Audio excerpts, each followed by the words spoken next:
হাত নরম রাখেন।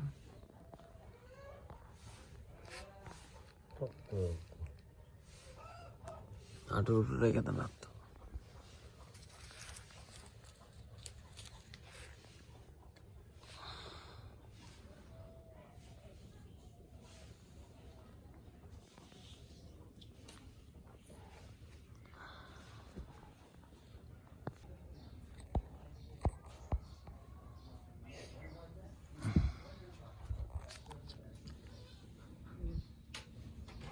হাতে কতদিন থেকে সমস্যা আপনার?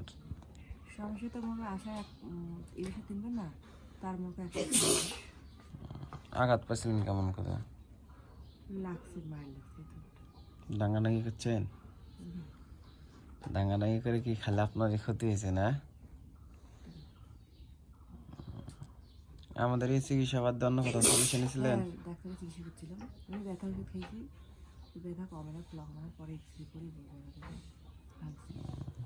এক্সরে রিপোর্ট আজকে নিয়ে আসেন না? না, প্রথম দিন নিয়ে আসছিলাম।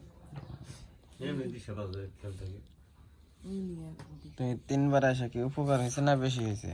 উপকার হয়েছে, কিন্তু মনে করো ব্যথাটা কাজ করে। ব্যথাটা পালাইতে একটু সময় লাগবে, আর যখন কাজ করবেন তখন ব্যথা করবে। যখন কাজ বাদে বইসা থাকবেন তখন হাত ফোলা থাকবে, ব্যথাটা কন্টিনিউ থাকবে না। ওই ওষুধগুলা ঠিক মতো এবার দিয়ে দিলে মালিশ করবেন, ওইগুলো আর ব্যথা থাকবে না তখন। এই আর কি। তারপরে একটু করে চিপতে, প্রথমটা ইয়ে করিনি, এবার একটু চিপতে বেশি চিপতে না যায় না, ব্যথা করে। হালকা হালকা চিপবেন, বেশি চিপার দরকার নাই। হালকা চিপি।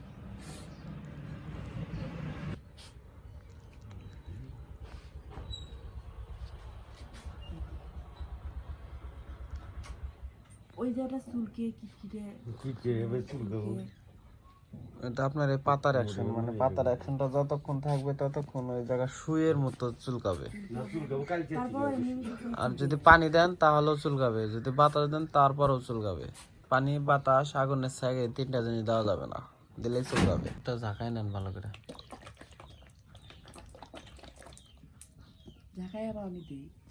যখন মালিশ করবেন ওষুধটা ভালো করে ঝাঁকাই নেবেন। ঝাঁকিয়ে নেওয়ার পরে তারপর